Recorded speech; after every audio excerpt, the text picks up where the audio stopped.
வாழிய செந்தமிழ், வாழ்க நற்றமிழர், வாழிய பாரத மணித்திருநாடு. பாரத மணித்திருநாடு நேயர்கள் அனைவருக்கும் வணக்கம். நாம் பேனா மன்னர் அமரர் கல்கி அவர்களின் சிவகாமியின் சபதம் வரலாற்று நாவலை பார்த்து கொண்டிருக்கிறோம். அந்த வரிசையில் இன்று பாகம் 2 காஞ்சி முற்றுகையில் 9ஆம் அத்தியாயம் ரதியின் புன்னகை. மாமல்லரின் ஓலையில் ஒரு பகுதியை சிவகாமி நினைத்து நினைத்து ஆனந்தித்து கொண்டே வீடு நோக்கி நடந்தார். அப்படி அவளை மெய்மறக்கச் செய்தது ஓலையின் கடைசி பகுதியே ஆகும். சக்கரவர்த்தியின் குமாரனாயிராமல் ஆயனரிடம் சிற்பக்கலை கற்கும் சீடனாயிருக்க விரும்புவதாக மாமல்லர் தெரிவித்திருந்தார் அல்லவா? ஆகா, இந்த விஸ்தாரமான பரதகண்டத்தில் 1/3 பாகத்தை தனி அரசு புரியும் சக்கரவர்த்தியின் குமாரர் தமக்குரிய அந்த மகத்தான சாம்ராஜ்யத்தை வேண்டாம் என்று வெறுத்து தள்ள சித்தமாயிருக்கிறார். எதற்காக? அரண்மனை மானியம் பெற்று ஜீவனம் செய்யும் ஆயன சிற்பியின் மகளுக்காக. அந்த பெண்ணிடம் தாம் கொண்ட காதல் நிறைவேறுவதற்கு இந்த சாம்ராஜ்யம் தடையாயிருக்கிறது என்பதற்காக. இம்மாதிரி அதிசயத்தை கதையிலோ காவியத்திலோ கேட்டதுண்டோ? ரதி, உன் தோழி சிவகாமியைப் போல் பாக்கியசாலியான பெண் இந்த 14 லோகத்திலும் இல்லையடி என்று கூறி சிவகாமி தன்னை தொடர்ந்து வந்த மானின் முகத்தை 2 கரங்களாலும் பிடித்து நிமிர்த்தினாள். ரதியோ தன் அழகிய கண்களை அகல விரித்து அவளை ஆவலுடன் நோக்கிற்று. இதோ பார் ரதி, நீயும் அதிர்ஷ்டசாலிதான். 8 மாதத்துக்கு முன்பு உன்னிடம் மாமல்லரை பற்றி நான் குறைவாக கூறியதை மறந்துவிடு. இன்று அவர் கமலி வீட்டுக்கு நான் போகக்கூடாது என்கிறார். நாளை ரதியை உன்னுடன் அரண்மனைக்கு அழைத்து வரக்கூடாது என்பார். இப்படிப்பட்ட பெரிய மனிதர்களின் உறவு நமக்கு ஒத்து வராதடி அம்மா என்று சொன்னேன் அல்லவா? அதே பல்லவகுமாரர் தான் இன்றைக்கு ராஜ்யம் எண்ணத்திற்கு சிவகாமி எனக்கு நீயே போதும் என்கிறார். அவர் சொல்வது நியாயம்தானே ரதி? எனக்கு அவரும் அவருக்கு நானும் இருந்தால் போதாதா? ராஜ்யம் எண்ணத்திற்கு சண்டை, கொலை, சாவு எல்லாம் எண்ணத்திற்கு?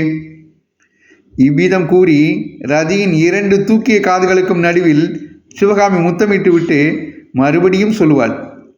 ரதி, உன்பாடு யோகம்தான். மாமல்லரும் நானும் மனித சஞ்சாரமே இல்லாத நடுக்காட்டில் பர்ணசாலை கட்டி கொண்டு ஆனந்த வாழ்க்கை நடத்தப் போகிறோம். அப்போது இந்த சுகபிரம ரிஷியை அடித்து துரத்திவிட்டு உன்னை மட்டும்தான் எங்களுடன் வைத்து கொள்ளப் போகிறேன்.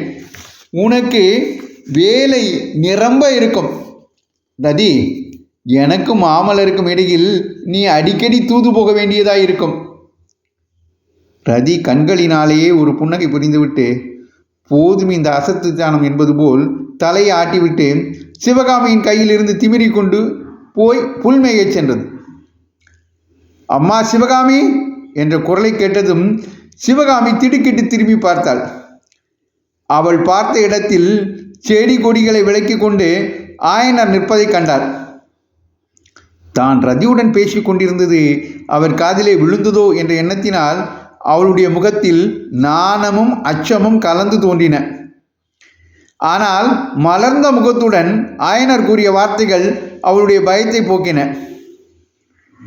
குழந்தாய், எனக்கு தூக்கி வாரி போட்டு விட்டது. நடுக்காட்டிலே யாருடன் பேசிக் கொண்டிருக்கிறாய் என்று பார்த்தேன்.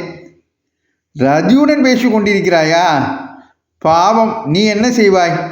உன்னோடு பேசுவதற்கு கூட இவ்விடத்தில் யாரும் இல்லை. பொழுது போவதே உனக்கு கஷ்டமாய்த்தான் இருக்கும். காஞ்சியிலாவது உன் தோழி கமலி இருக்கிறாள். இப்படி பேசிக்கொண்டே நெருங்கி வந்த ஆயனரை சிவகாமி கட்டி தழுவிக்கொண்டு, அப்பா, உங்களுக்கு தெரியுமா?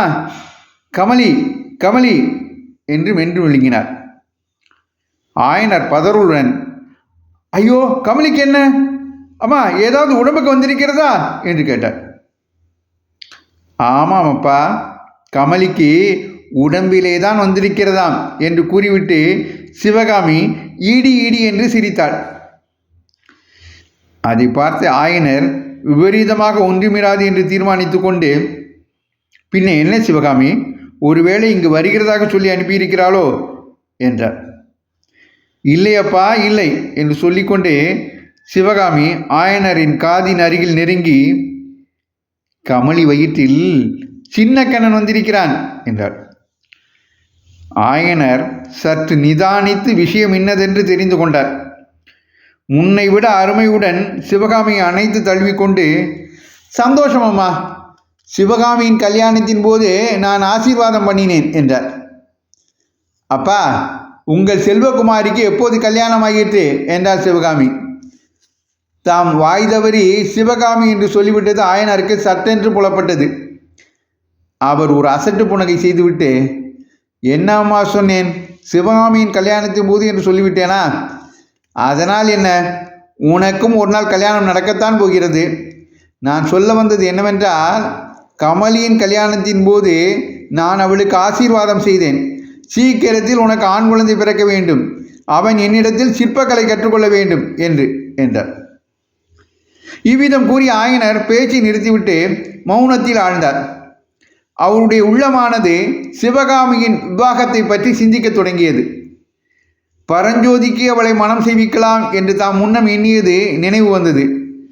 அவனோ இப்போது பெரிய போர் வீரனாகவும் கோட்டை தளபதியாகவும் ஆகியிருக்கிறான். கேவலம் ஒரு சிற்பியின் மகளை அவன் மணந்து கொள்ள இணங்குவானா? அப்பா, என்ன யோசிக்கிறீர்கள் என்று சிவகாமி கேட்கவும், ஒன்றுமில்லையம்மா, பரஞ்சோதியுடன் நான் பேசி கொண்டிருந்த போது நீ திடீரென்று எங்கே போய்விட்டாய்?